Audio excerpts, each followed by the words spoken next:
وفي ظلال أعينك شمعة جديدة.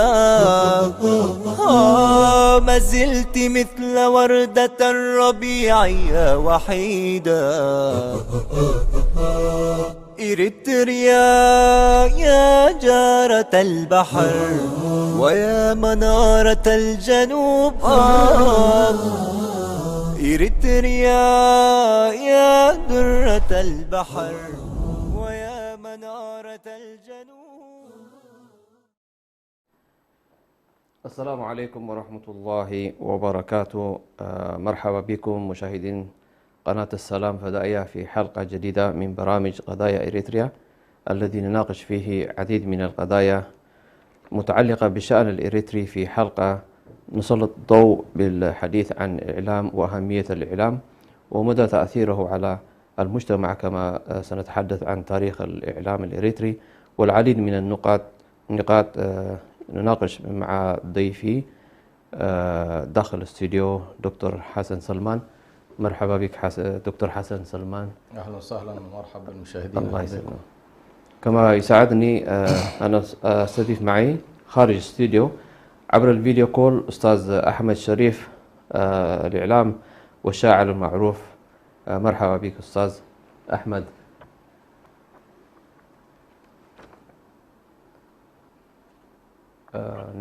ممكن إن شاء الله نتواصل مع الأستاذ أحمد إن شاء الله. مرحبا بكم مشاهدين قناة السلام فدائيات. أساعد بتلقي اقتراحاتكم وأسئلتكم ومشاركتكم متعلقة بهذا الموضوع عبر وسائل التواصل الاجتماعي لشبكة السلام الإعلامية أو عن طريق واتساب 0044 7947 83 1417. وأجدد ترحيب بك يا دكتور حسن سلمان. أهلا وسهلا. الله يحييك. الدكتور، حدثنا عن أهمية الإعلام والدور الذي يقوم به، وما هو مفهوم الإسلام في الإعلام، مفهوم الإسلام في الإعلام. الحمد لله رب العالمين، والصلاة والسلام على رسول الله الأمين وعلى آله وصحبه أجمعين. أما بعد، فهو حقيقة مع وجود الأستاذ الخبير أخونا أحمد الشريف وتخصصه الإعلامي، ربما كان يعني مناسبا أن تكون البداية معه فيما يتعلق بتعريف الإعلام والتعريج على الوسائط الإعلامية بشكل عام. لكن دعني أقول بأن الإعلام ارتبط مع الإنسان منذ وجوده، بغض النظر عن الوسيلة الإعلامية التي يستخدمها الإنسان. فكل شخصين يحتاج إلى وسيلة للتواصل حتى يستطيعوا يفهموا بعضهم البعض. وكانت البداية عندما خلق الله سبحانه وتعالى آدم عليه السلام، علمه الأسماء، وعلم آدم الأسماء كلها. وكانت تعليم الأسماء دلالة على أنه في نهاية المطاف البشرية إذا لم يكن بينها لغة مشتركة لا تستطيع التفاهم، وبالتالي سيكون التفاهم من خلال الإشارة أقل شيء. سيشير الإنسان إذا أراد أن يقول جبل يشير إلى جبل، إذا أراد أن يشير إلى إنسان يأتي بإنسان، وهكذا. لكن الله سبحانه وتعالى علم الأسماء الدالة على المسميات. ما هذا جبل، ما هذا حيوان، ما هذا إنسان، ما هذا بحر. فنقلت المسميات في شكل لغة، من الحالة المسميات نقلت إلى لغات. وبالتالي الإعلام من اللحظة التي نزل فيها آدم عليه السلام إلى الأرض تواجد الإعلام، ولكنه في صورة، طبيعة الحال صورة بدائية مبسطة. فمثلا إذا رأيت الآن الرعاة أو رأيت المزارعين وهم كل واحد في مزرعته، فتجد أن هنالك وسيلة الصوت العالي مثلا هي الوسيلة التي تستطيع التفاهم بها عن بعد مع صاحبك. وكانت في البداية الوسائط الإعلامية حالة بدائية، ولكنها تطورت مع التطور البشري إلى أن وصلنا اليوم إلى ما نحن فيه وسائط الإعلام. باختصار لو أردنا أن نقول ما هو الإعلام، الإعلام هو عبارة عن وسيلة من الوسائل تقوم بنقل المعلومات للناس وتوصيلها إلى المشاهدين، سواء كانت في صورة مسموعة أو صورة مرئية أو بأي شكل من الأشكال التي تصل المعلومة من خلالها إلى الإنسان.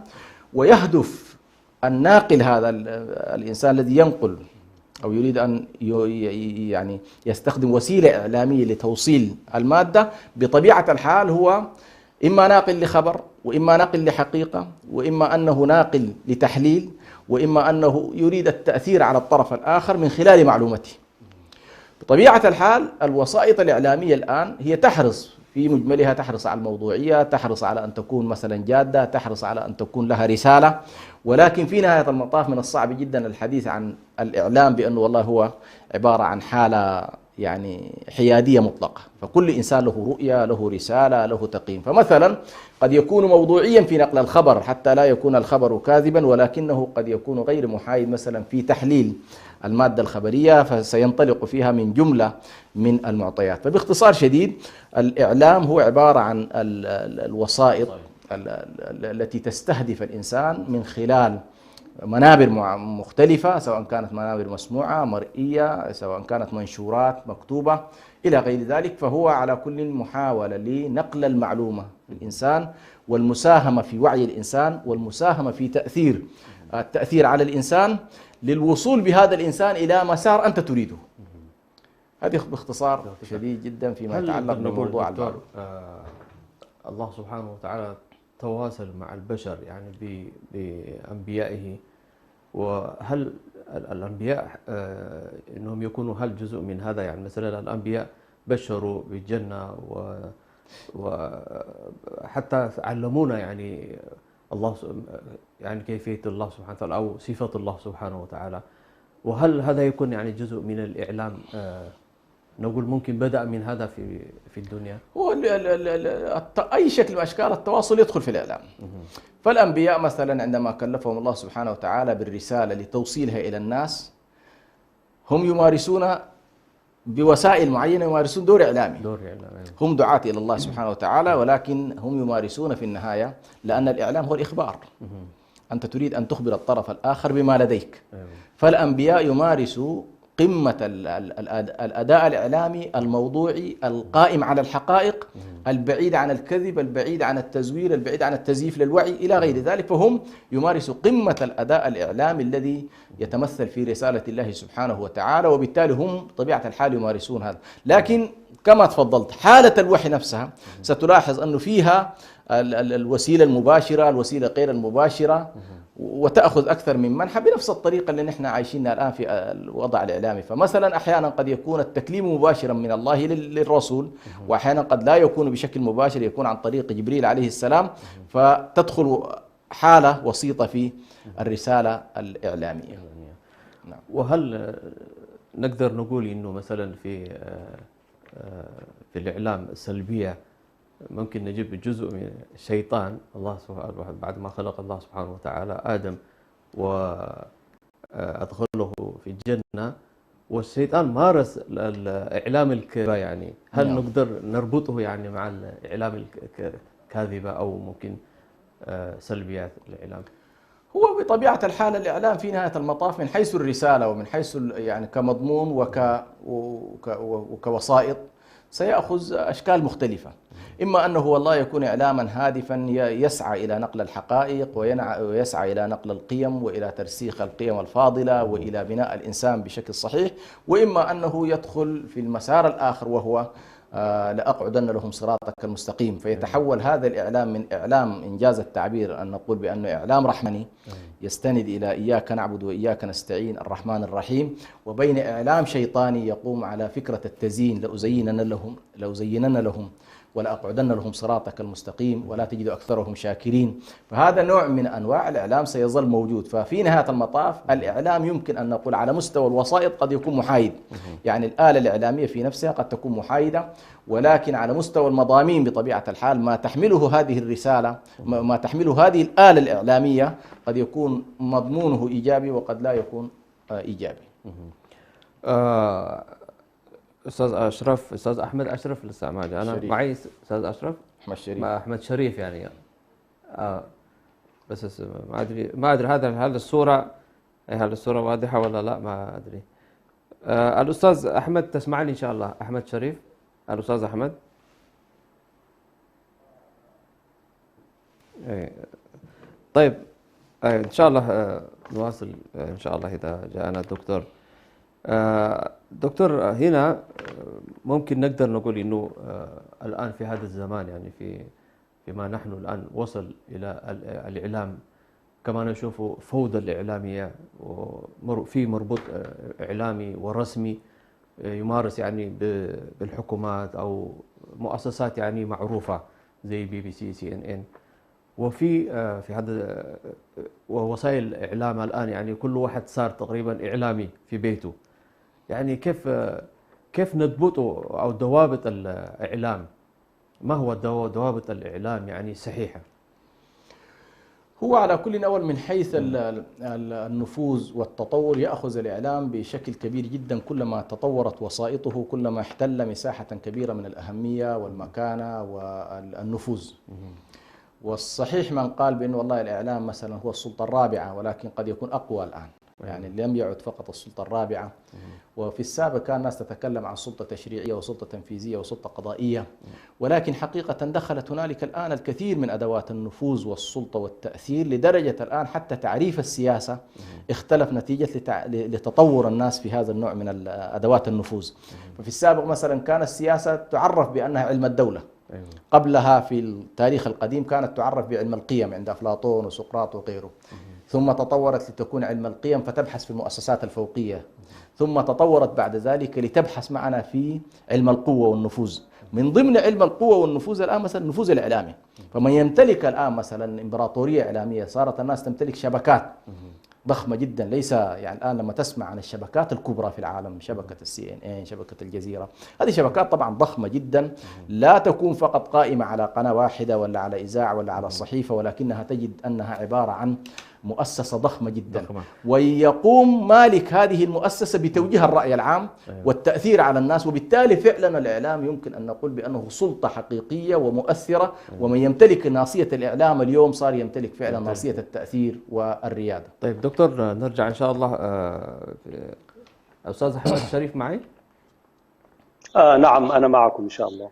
أستاذ أحمد شريف معلش اليوم النت أنا أوضح. أيوة ما واضح، بس الحمد لله إنه رجعت. بارك الله فيك. الأستاذ أحمد شريف يعني معروف إعلامي ومتخصص في الإعلام. وما هو دكتور، ما هو الأستاذ أحمد، حدثنا عن أهمية الإعلام في ودوره يعني في المجتمع. طيب أولا أعتذر عن الخلل الفني المصاحب. بسم الله الرحمن الرحيم. أولا دعني أعبر عن سعادتي وشكري بمشاركة الدكتور حسن سلمان المفكر السياسي، وفي نفس الوقت رجل الدعوة، وأشكر راديو وتلفزيون سلام على هذه المشاركة. وقد كفاني الدكتور بموسوعته العلمية والفكرية شر تعريف الإعلام، لأنه الإعلام هو مشكلته أنه في تعريفه بحد ذاته.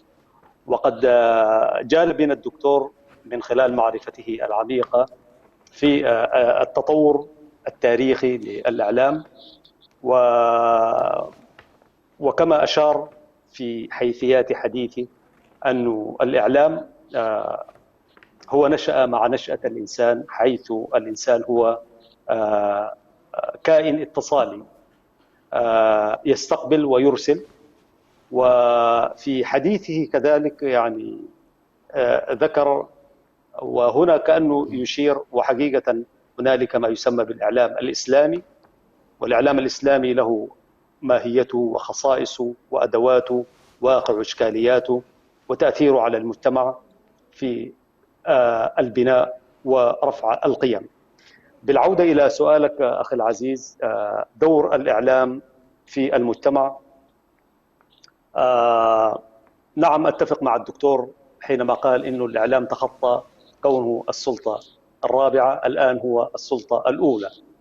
ولا شك أنه الإعلام لعب دور كبير في تطور المجتمع، سواء كان سلبا أو إيجابا.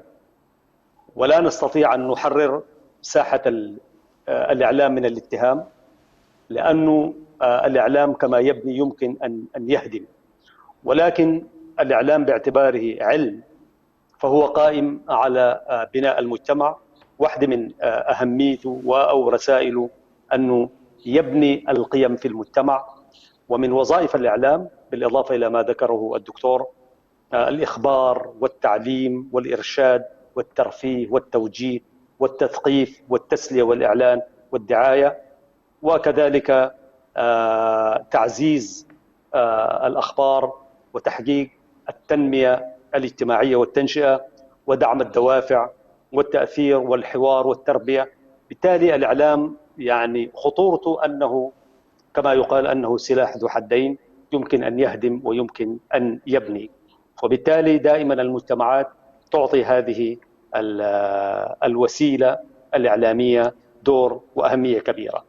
مشكلة أن الإعلام بدخول التكنولوجيا الحديثة بعد العام 1990 دخل مرحلة جديدة. حتى نظريات الإعلام الكثيرة والعديدة التي كانت في السابق وهي منطلقة من العلمين الكبيرين، علم الاجتماع وعلم النفس، الإعلام الحديث والإعلام البديل دخل بقيم جديدة، وبالتالي الإعلام يحتاج إلى نظريات حديثة تتماشى مع الإعلام وتتماشى مع رسالته. بالتالي أنا كرجل متخصص في الإعلام أقول إنه الإعلام بحاجة إلى نظرية حديثة تتواكب مع التطورات الإعلامية. حتى الآن بتقديري أنه العلماء، علماء النفس والاجتماع وعلماء التربية، لأنه المنظرين للعمل الإعلامي أو لنظريات الإعلام هم هؤلاء العلماء، أعتقد أنه لم يتمكنوا ويتوصلوا حتى الآن إلى نظرية إعلامية حديثة على الرغم من وجود عديد من النظريات. وبالتالي نحن في خطورة تامة عن هذا الإعلام، خاصة وأن الدخلاء على العمل الإعلامي هم كثر. يعني زي ما قال الزيات رحمه الله، آفة الفن الكتابي، لو أخذنا جانب الكتابة لأنه جانب من وسيلة من وسائل الاتصال مع الآخر هي الكتابة، وآفة الفن الكتابي أن يتعاطاه من لم يتهيأ له بطبعه أملتها عليهم رخص المداد. رخص المداد الذي ذكرها حسن الزيات رحمة الله عليه قبل عشرات السنين، هذه هي وسائل السوشيال ميديا. الآن فتحت المجال لكل من هب ودب لغويا بين قوسين، فأصبح الإنسان الآن الإعلام ده مفتوح وأصبح مهنة من لا مهنة له. وبالتالي هنا تكمن خطورة العمل الإعلامي في هذا العصر. ولا أود أن أطيل في التعريف أو توضيحا لسؤالك، وشكرا. بارك الله فيك الأستاذ أحمد شريف. دكتور، ما هي ضوابط الإسلام في الإعلام؟ هل فيها ضوابط إسلامية؟ الإسلام عموما سواء في الإعلام أو في غيره منظومة القيم العامة، اللي هي لو أردنا أن نلخص القيم الكلية في 3 قيم أساسية: قيمة الحق والخير والجمال. هذه لو قلنا والله نتماهى مع الفلاسفة بشكل عام ستجد أن الدين لا يخرج في قيمه كلها عن قيم الحقيقة وعن قيم الخير وعن قيم الجمال. القيم بتاعت الحقائق هي قضايا حقائق الغيب الإيماني وحقائق الوجود الإنساني وحقائق الوجود الكوني. كيف يستطيع الإعلام وهو يتناول هذه الظواهر بألا يكون مثلا خارجا عن الحقيقة إلى الكذب وخارجا من الحق إلى الباطل؟ هذه مسألة مهمة جدا باعتبار منظومة القيم. فحتى في الأخبار أنت عندما تريد أن تنقل حدث من الأحداث لا بد أن يكون والله هذا الحدث حقيقة وليس خيال أو كذب أو باطل أو غير ذلك. هذه واحد. أيضا القيم الثانية التي يفترض أيضا يعني يتقيد بها الإعلام كما تتقيد بها بقية المنظومات، القيم الخيرية، قيم الخير. وقيم الخير تدخل في إطار، إذا قلنا الحقائق تدخل في العلم النافع، فإن الخير يدخل في العمل الصالح. كل قضايا العمل الصالح وما يؤدي إلى ترسيخ هذه المنظومات القيمية في الخير، أيضا يفترض الإعلام أن ينشر هذا الخير. ولتكن منكم أمة يدعون إلى الخير. وستجد أن هنالك مساحة واسعة جدا في قيم الخير. ما هو الخير الذي يمكن أن ينشره الإعلام؟ مثلا الله سبحانه وتعالى وضع الإطار الكلي في قضية الصراط المستقيم، ألا تشركوا بالله شيئا وبر الوالدين وعدم قتل النفس البشرية وعدم أكل أموال اليتامى، إلى أن قالوا أن هذا صراطي مستقيما فاتبعوه. فستجد هذا إطار كلي لموضوع الصراط المستقيم يفترض أن يكون منضبطا به الإعلام في تكريسه وفي تربيته وفي نقله للناس. القيم الثالثة أو القيمة الثالثة وهي مهمة جدا للإنسان، لأن الإنسان في نهاية المطاف عبارة عن عقل وعبارة عن روح وعبارة عن وجدان وعبارة عن أحاسيس، وبالتالي القيم الجمالية اللي هي ما تتعلق بالفن وما تتعلق بالصورة الكمالية للإنسان الذي تجعل اللمسات فيه، سواء كان لمسته الكلامية أو لمسته الشكلية، كيف تستطيع في الإعلام أيضا أن تخرج بهذا المسار. وبالتالي أنا أعتقد أن الإعلام لا يكاد يخرج بشكل عام عن هذه المسارات الثلاث، وكيف يستطيع أن يتقيد بها قيم الحق والخير والجمال. وبالتالي ستجد هنا يدخل علينا مثلا في قضايا الجمال، مثلا قضايا الفن، وما هو الفن الذي يمكن أن يرتقي بالإنسان ويؤدي به إلى صورة جمالية كبيرة وواسعة، وما هو الفن مثلا الذي يمكن أن ينحط بالإنسان ويتحول من قيم جمالية إلى قيم عموما غير جمالية. هذه كلها على كل يمكن الإعلام أن يدخل فيها. وبالتالي هم الآن مثلا الإعلام فيما يتعلق بقضايا الأخبار مثلا يتكلم عن قدسية الخبر. قدسية الخبر بمعنى يجب أن لا يكون هنالك أي تحوير أو تحريف أو تزوير أو في الخبر، أنقل الخبر كما هو. وعندهم القضية الثانية وهي مسألة الرأي حر، فالخبر مقدس والرأي حر. هنا تأتي قضية الحرية نفسها، وإلى أي مدى فعلا يمكن أن يأتي التحريف والتزييف في الخبر من خلال قضية الحرية. فهنا أيضا الحرية نفسها الإسلام ينظر إليها أيضا بمجموعة من الضوابط الأخلاقية والضوابط القيمية. فإذا أردنا أن نقول ما هي باختصار شديد الضوابط، خصوصا في هذا الانفتاح الذي تحدث عنه الأستاذ جزاه الله خير أحمد الشريف، هو أنك والله كيف ترتقي بالقيم في دواخل الإنسان حتى يكون والله الرقابة من داخله، حتى تكون الرقابة من داخله. ولكن مهما حاولت الناس الآن الضبط القانوني والضبط عبر التشريعات هذه كلها، أيوة، كيف ترتقي بالإنسان في مسؤوليته، كيف ترتقي بالإنسان بأن يكون إنسانا مسؤولا، لأنه هذه واحدة من القضايا الكبيرة جدا التي تقيد الحريات. يعني تقيد الحريات، أهم مقيد للحريات هو أن تكون المسألة من دواخلك. وأنا أعتقد بأن مفهوم الحرية عند التصوف ربما يأخذ أرقى في نظري أرقى أشكال الحرية، وهو أنهم ينطلقون من مفهوم الإرادة في القلب أو الإرادة في النفس البشرية. فهم لا يؤسسوا فكرة الحرية إلا على أساس الإرادة، والإرادة عندهم تنشأ على أساس الخواطر والأفكار. فإذا استطعت أن تؤسس لخواطر وأفكار سليمة تنشئ إرادات سليمة، تنشئ مقاصد سليمة، وبالتالي ستنشئ ممارسات وأقوال سليمة. فهنا ستلاحظ بأن جعلت النفس البشرية هي مركز الرقابة ومركز المسؤولية ومركز رعاية الضمير الإنساني، ثم تأتي بعد ذلك قضية والله التقنين وغيرها من الضوابط. لأنه في ظل هذا الانفتاح فعلا مهما كانت سلطة الدولة وتقنينها وتشريعاتها لا أتصور أنها ستكون تضبط لك الإنسان. وبالتالي الإعلام أنا في تقديري إلى حد كبير يرتكز على فكرة المسؤولية بشكل أساسي. بارك الله فيك دكتور. معلش يعني نرجع بعد هذا الفاصل إن شاء الله. مستمعين نرجع بعد الفاصل إن شاء الله. جارة البحر ويا منارة الجنوب، إريتريا يا درة البحر ويا منارة الجنوب.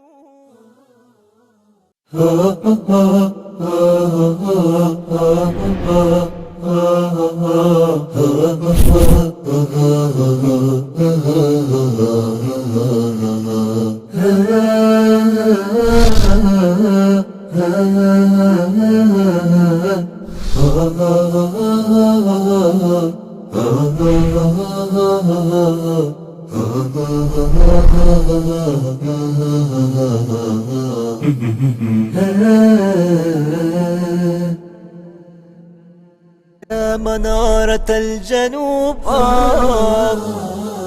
إريتريا يا درة البحر ويا منارة الجنوب. السلام عليكم ورحمة الله وبركاته. مشاهدينا الكرام، رجعنا إن شاء الله بعد الفاصل. معي الدكتور،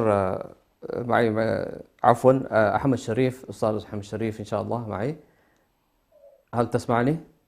أهلا وسهلا. ألو. نعم أسمعه. يا هلا وسهلا، الله يحييك. أنت قلت يعني في الأول لقاء أنه قبل الفاصل الإعلام اليوم صار إنه هب ودب، يعني إنه هل القانون عالمي عنده قوانين إعلامي، وما هو القوانين يحمي الإعلاميين؟ طيب، جميل جدا. أولا إضافة لما تفضل به الدكتور حسن سلمان، الإعلام هو كعلم. يعني أول هناك مفهوم ما بين الإعلام، هل هو علم أم فن؟ هناك من يرى أن الإعلام علم، وهناك من يرى أن الإعلام فن، وهناك من يرى أن الإعلام علم وفن. على الرغم من أن الإنسان كما قلنا هو إنسان اتصالي ونشأ هكذا، ولكن الإعلام كعلم نشأ في الغرب، وبالتالي يحمل المفهوم والمنطلقات والقيم الغربية.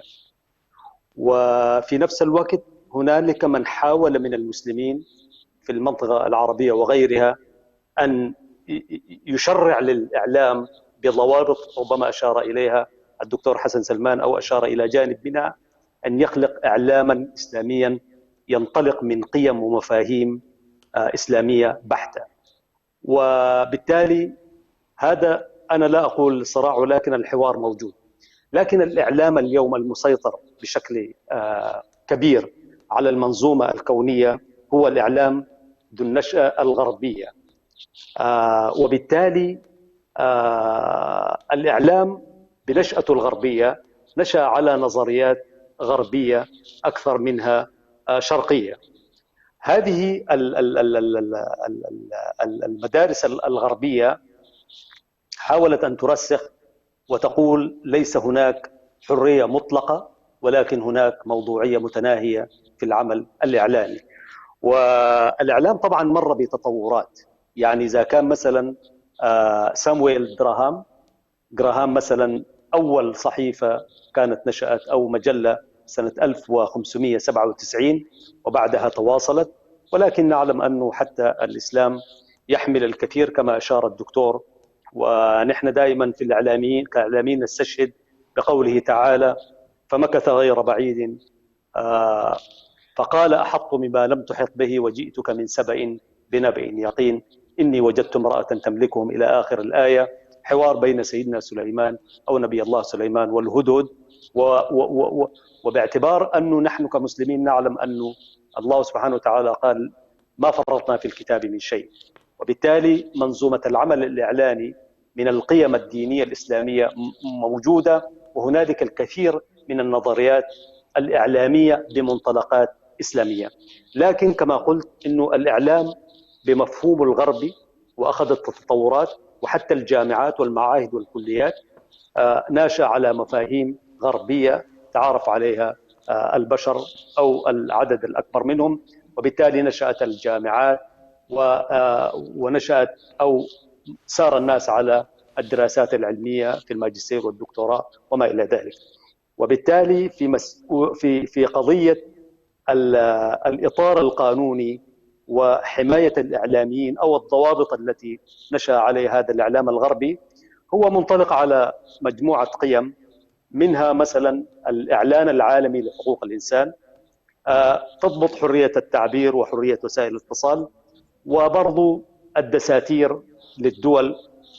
هنالك فقرات معينة تتعلق بالضوابط الإعلامية، وهو الذي يقوم به المجلس التشريعي، وتقوم النظم السياسية على مفاهيم قيمية معينة للإعلام. وكذلك تعارف الناس في الإعلاميين ما يسمى بميثاق الشرف الإعلامي. كل هذه تجعل من الإعلام ضوابط معينة. لكن كما قلت لك، الإعلام مع الانفتاح التكنولوجي الحديث، حتى مفهوم الميثاق أو ميثاق الشرف الإعلامي والصحفي يعني أخذ مفاهيم جديدة. بمعنى قديما في الزمن السابق على الأقل قبل 20 سنة تقريبا، يعني الناس كانت ترجع للأخبار من مؤسسات معروفة إعلامية، مؤسسات سواء كان تابعة للدولة أو لمؤسسات. يعني حتى لما ينقلوا لك خبر يقول لك الخبر ده سمعته في إذاعة، ولذلك كانت المراصد الإعلامية معلوماتها تمر عبر ما يسمى بوكالة الأنباء، وكالة الأنباء بمختلف مسمياتها، ولكن دخلت فيها الآن إعلام المواطن أو مفهوم إعلام المواطن. اليوم يمكن أن في كثير من وسائل الإعلام تستقي أخبار من أفراد أو مؤسسات ليست مؤسسات رسمية، ومن هنا دخلت مفاهيم هي تهدد تلك المفاهيم القديمة التي تعارف عليها الناس فيما يسمى بميثاق الشرف الإعلامي وما إلى ذلك. في العديد من الدول كان هنالك ما يسمى باتحاد الصحفيين. في أي بلد ديمقراطي أعني، يعني لابد أن تكون في جمعية للصحفيين أو اتحاد للصحفيين. هذه الجمعية والاتحاد لا يدخل عليها إلا من درس الإعلام كعلم. الآن مع الحرية المطلقة الموجودة هذا الإسفير ليس له ضوابط، وبالتالي انفلت العقد وبقت المسألة تهدد المجتمعات حقيقة. أنا لما أقول وكالات الأنباء والمؤسسات المعروفة في المراصد في وكالات الأنباء، يعني لا أبرئ ساحتها، لأنه الحيادية المطلقة في الإعلام ما موجود، لأنه أي وسيلة إعلامية تحمل فكر معين وتحمل رسالة معينة وفق القيم والمفاهيم. الآن القيم فيها شكل من أشكال الاختلاف، ولأنه العالم يعيش الصراع. المشكلة كمان إنه الإعلام يقوم على ركنين هو يلعب دور كبير فيه، واللي هو السلطة والمال. الآن مجموعة القيم التي كنا نتحدث عنها كإعلاميين وما إلى ذلك يعني بقت على رحمة من يملك القوة المالية والقوة السياسية، وبالتالي هذه هي المهددات الخطيرة التي تهدد العمل الإعلامي بشكل عام. وتختلف المسألة من دولة إلى أخرى، من شعب إلى شعب، ولكن في نهاية المطاف إنه الإعلام هو سلاح ذو حدين. أنا في تقديري إنه الإعلام يمكن أن يبني ويمكن أن يهدم وفق من يقوم بالرسالة الإعلامية، لأنه في يده الكثير من المؤثرات التي يمكن أن تخلق شكل من أشكال القيم. والإعلام كذلك يلعب دور كبير في حتى في تغيير مفاهيم الناس من خلال وسائله والتأثير، سواء كان إذاعة، تلفزيون، وصحافة وما إلى ذلك. بارك الله فيك أستاذ أحمد. دكتور، ما هو في هذا الزمان يعني إنه ما هو وضع الإعلام الإسلامي؟ يعني هل موجود إعلام الإسلامي؟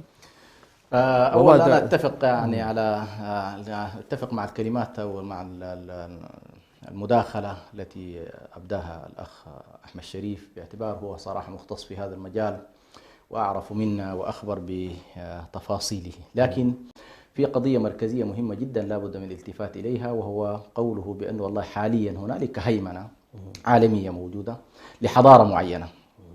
هذه الحضارة تنعكس وتتجلى لنا في مظاهر عديدة، تتجلى لنا في المظاهر السياسية، في المظاهر الاقتصادية، في المظاهر الفنية، وفي المظاهر أيضا الإعلامية. فهي في نهاية المطاف مهيمنة، وبحكم هيمنتها ستؤثر وتنزل قيمها بطبيعة الحال. وبالتالي نحن حتى هذه اللحظة كما تفضل، حتى الذين يحاولون سواء في مجال السياسة في مجال الاقتصاد، التحدي الكبير هل يمكن أن تبلور المفهوم الإسلامي من خلال آليات وأدوات الفكر الآخر؟ وهل يمكن فعلا أن يخرج إعلاما إسلاميا خالصا ومؤثرا وبقيمه من خلال أدوات المنظومة الأخرى؟ يعني الآن لو جئنا إلى أي بلد إسلامي، هل هنالك بلد إسلامي مثلا يمتلك وسيط؟ يعني الآن الوسائط الإعلامية كلها نعرف أين مقراتها. أبسط شيء الآن الواتساب، الإيمو، الفيسبوك، التويتر، كلها يعني انت في نهايه المطاف صحيح نشعر بالحريه ونمارس نوع من الحريات من خلال ما يتاح لنا، لكن لاحظ في لحظه من اللحظات مش نحن كافراد، حتى رئيس الولايات المتحده الامريكيه فجاه لقى نفسه خارج الشبكه، يعني عملوا عليه عزل باعتبار انه والله هذا الشخص. وبالتالي من يملك المنصات الاعلاميه كما تفضل الاخ والذين يملكونهم رجال المال وهم قادة السياسة، وبالتالي أنت في نهاية المطاف ستلاحظ بأنه أنت وما تملك للمنظومة الأكبر، وبالتالي ستلاحظ بأن من يقال عنهم بأنه والله مثلا منصة إسلامية أو غيرها في نهاية المطاف هي ترس صغير جدا ضمن هذه الآلة الضخمة، الآلة الحضارية الغربية بكل مؤثراتها وبكل إشكالاتها. وبالتالي أنا في تقديري سيظل الإعلام الإسلامي على هامش الحياة الإعلامية في ظل هذه الآلة الإعلامية الضخمة وفي ظل غياب أيضا التوازن الحضاري. فنحن الآن لسنا أيضا في حالة من توازن الحضارات، حتى الآن لم نبلغ. هنالك حضارة واحدة الآن غالبة وسائدة ومسيطرة وتريد أن تعولم العالم كله ضمن هذه القيم التي هي تملكها وتملك أدواتها أيضا. يعني ليست القضية فقط أمنيات، ولكن هنالك واقع يجعل من هؤلاء يتربعوا على عرش الحالة الرقمية الآن اللي موجودة من خلال التكنولوجيا، ومن يملك التكنولوجيا الآن صار يملك كل أدوات التأثير. وبالتالي عموما الإعلام الإسلامي إنجاز لنا التعبير هذه التسمية هو محاولة للدخول من داخل هذه المنظومة للتعبير عن ما نراه نحن من قيم إسلامية وما نراه نحن من مفاهيم إسلامية، لكن ستظل الجذور أيضا للطرف الآخر مؤثرة وغالبة ولها على كل حضورها أكثر من حضور الحالة الإسلامية. ولكن كما تفضل الخلفيات للمفاهيم الإعلامية والتأصيل له هو موجود، يعني بطبيعة الحال. يعني ما يمكن أن نسميه نحن الآن يعني هل الإعلام علم أو فن أو كذا، مثلا المضامين الكلية التي سيحملها هذا الإعلام هي مضامين بالنسبة لنا علمية. يعني في نهاية المطاف سواء حملت رسالة الحق أو الحقائق التي ذكرتها، الحقائق الغيب وحقائق الوجود الإنساني وحقائق الوجود الكوني، هذه كلها قضايا يمكن أن تكون علمية. وبالتالي أنت تدخل إلى الإعلام من حيث مضامينه تدخل إليه كعلم، ولكن من حيث الممارسة ومن حيث القضايا المتغيرة والمستجدة فيه ومن حيث المهارات ستلاحظ أنه الفن هو الحاضر والغالب. وبالتالي فعلا أنا أميل إلى الخط الذي ذكر بأن والله هي حالة من العلم وحالة من الفن. فالإسلام أو الإعلام الإسلامي يدخل من هذه الزوايا، يدخل من زوايا والله يريد التأثير. ولكن حتى هذه اللحظة لا أتصور بأننا يمكن أن نقول بلورنا نظرية إعلامية إسلامية، لا أتصور حتى هذه اللحظة مسألة بهذا موجود، لأن كل الذين يدرسون غالبا كما تفضل الأستاذ هي عبارة عن نظريات يعني أصل لها في المنظومة الغربية، أتت إلينا في جامعاتنا في مؤسساتنا الإعلامية. وبالتالي أنت تتعاطى مع الحالة الإعلامية ضمن الحضارة الغالبة، ونحن نسعى في هذا الهامش أن نجد لنا مساحة من الحركة. بارك الله فيك دكتور. وأستاذ أحمد شريف، إذا تسمعني، أصبح الإعلام وسيلة لبناء حضارة وتثبيت القيم، وأيضا هنالك من يعمل على هدمها وطمس هويتها. فما هو الدور واجب؟ فما هو دورنا يعني؟ طبعا هو السؤال ده كبير جدا جدا، لأنه هذا السؤال بينقلنا إلى مفهوم أو إلى قضية أساسية، وهي مفهوم الحضارة بحد ذاته. وهل العالم يعيش مرحلة صراع الحضارات أم حوار الحضارات أم غير ذلك؟ ولذلك وكل عمل إعلامي أي فكرة في هذا العصر هي تتحرك من منطلق حضاري ومنطلق برضو قيمي. ولذلك أولا خليني شوية أرجع لما تفضل به الدكتور حسن سلمان. فعلا هنالك إعلام إسلامي، هنالك إعلام إسلامي من منطلق ونظريات إسلامية بحتة. ونحن في الجامعة الإسلامية، جامعة أم درمان الإسلامية، درسنا مادة الإعلام الإسلامي بنظرياته. ولكن الذي جرى أنه حتى للنظريات الإعلامية الغربية دخلت عليها يعني تيارات حديثة لم تستوعبها حتى النظريات القديمة. وبالتالي موقف النظريات الإسلامية فيما يسمى بالإعلام تراجعت أكثر. وهنا أذكر الدكتور صلاح محي الدين، أعتقد إذا توفي رحمة الله عليه، كان بيدرسنا مادة الإعلام الإسلامي ومقارنة بين الإعلام الغربي والإعلام الإسلامي، ولذلك أؤكد على أن هناك إعلام إسلامي. ولكن المشكلة تكمن أنه في الدول العربية والدول الإسلامية ليس هنالك فكرة قائمة على خصوصية هذه المجتمعات وهذه الأمم، وبالتالي الإعلام العربي والإسلامي هو ينقل الفكرة الإعلامية الغربية بكل حذافيرها، ولا يعملها أو يدخل عليها مراجعات تتوافق مع خصوصية هذه المجتمعات ومنطلقاتها الفكرية والقيمية.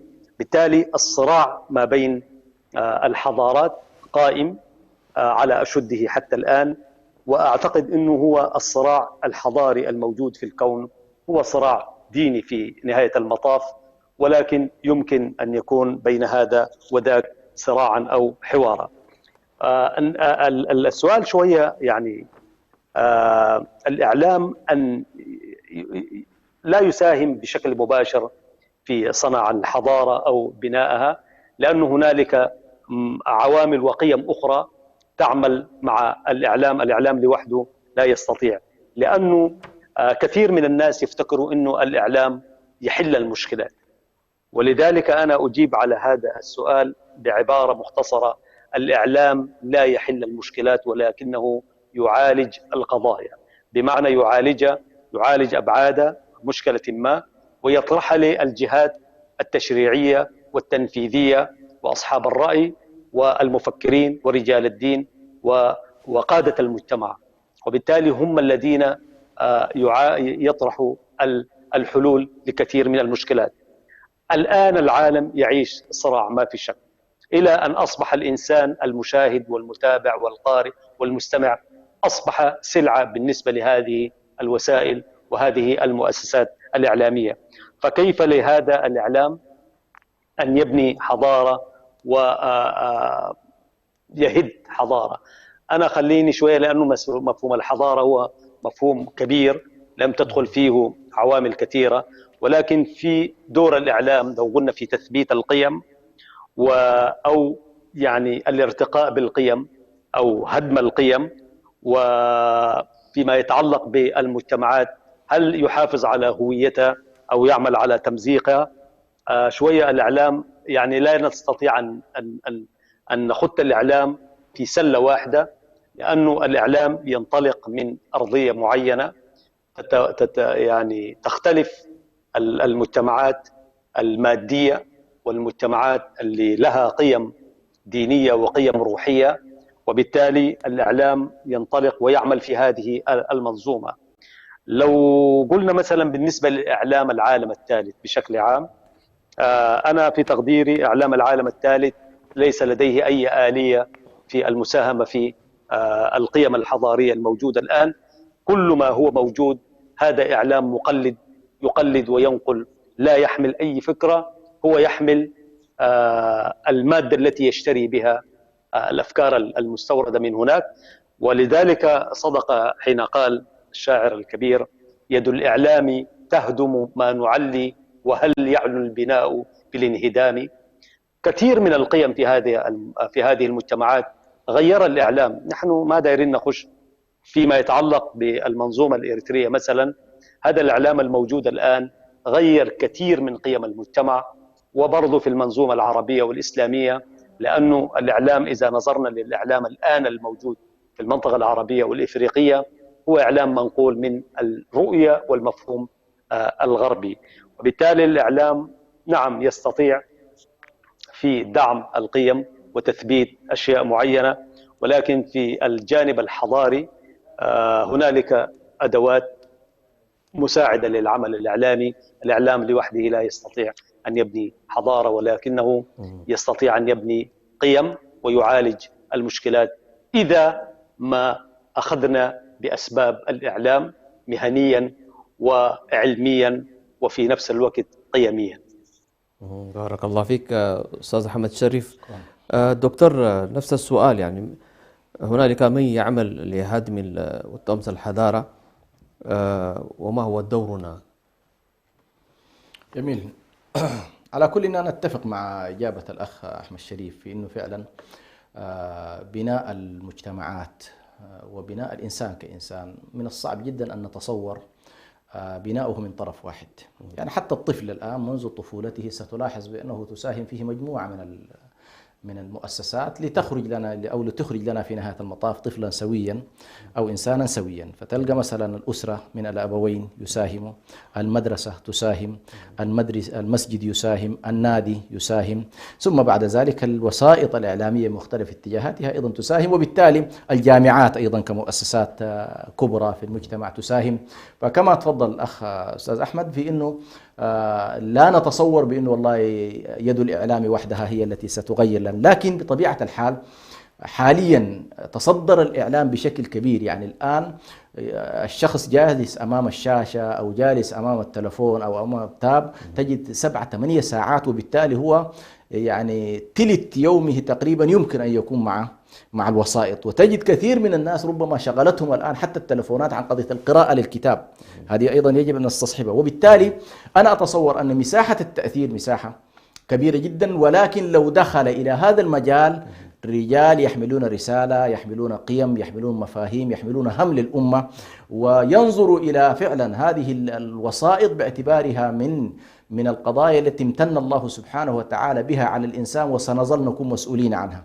فإذا كان الله سبحانه وتعالى يقول ثم لتسألن يومئذ عن النعيم، والنعيم أشكال عديدة، نعم الآن نعمة التواصل السريع، نعمة التكنولوجيا الحديثة، هذه النعمة التي تجعل الآن الإنسان في لحظة واحدة وأمام الشاشة يمكن بكل بساطة أن يطلع على مساحات واسعة جدا من العلوم التي كانت في السابق يسعى لها مثلا أمثال الإمام أحمد ليحصل على حديث واحد يتحرك مثلا من مكة المكرمة إلى صنعاء ليقابل مثلا عبد الرزاق صاحب المصنف ليأخذ على يديه بعض الأحاديث. فلاحظ كيف كانت الأمور مثلا في سبيل أن تحصل أنت على معلومة كان الناس تبذل وتتعب، لكن الآن مع التطور الحاصل أنا كما يقولوا يعني أنه صارت قرية واحدة، صارت قرية واحدة وقريبة وسهلة الوصول. لكن كما تفضل الأستاذ إشكالية الإعلام الحالي هو أن الكل صار إعلامي، والكل صار منظر، والكل صار مفكر، والكل يمكن أن يقول رأيه، ما محتاج أصلا عنده صفحة يقول فيها كل شيء. يعني ومشكلة الإنسان الحالي، هذا الإنسان الإلكتروني الآن، هو أن عالمه عالم افتراضي، لدرجة أنه تحول من ساحة المواجهة في الميادين الحقيقية إلى ساحة المواجهة في العالم الإسفيري. فهذه إشكالية لكن في نهاية المطاف على مستوى التغيير في العقول والتغيير في النفوس والتغيير في القيم، اعتقد أنه المساحة الإعلامية إن شاء الله مساحة واسعة، ويمكن فعلا أن يلج إليها من هو قادر على صناعة إن شاء الله أو يعني المساهمة في صناعة هذا الإنسان الذي تتقاذفه فعلا النظريات الكثيرة، خاصة النظريات التي وصلت إليها الغرب الآن في قضية التمييع لكل منظومات القيم ووضعها تحت منظور ما يسمى بقضية النسبية.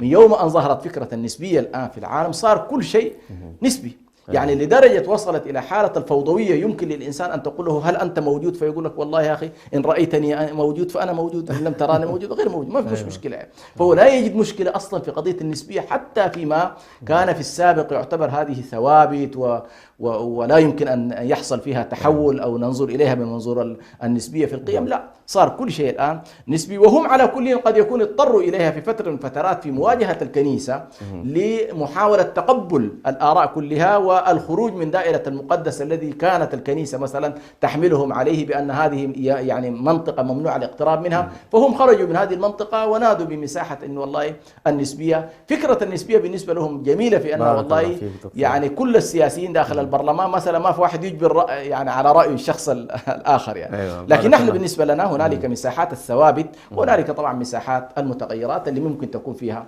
نسبية. بارك الله فيك. ما يسعنا إلا نشكر دكتور حسن، الوقت انتهى. نشكر دكتور حسن سلمان، ونشكر أيضا الأستاذ أحمد شريف، إعلامي وشاعر إريتري. وإن شاء الله هذا الموضوع يعني ما انتهينا، الأسبوع القادم إن شاء الله نكمل عن إعلام الإريتري وتواصل الاجتماعي بإذن الله. شكرا، بارك الله فيكم وجزاكم الله خيرا. ومستمعي راديو السلام أو قناة السلام الفضائية. شكرا وجزاكم الله خير، والسلام عليكم ورحمة الله وبركاته. إريتريا يا جارة البحر ويا منارة الجنوب، إريتريا يا درة البحر ويا منارة الجنوب.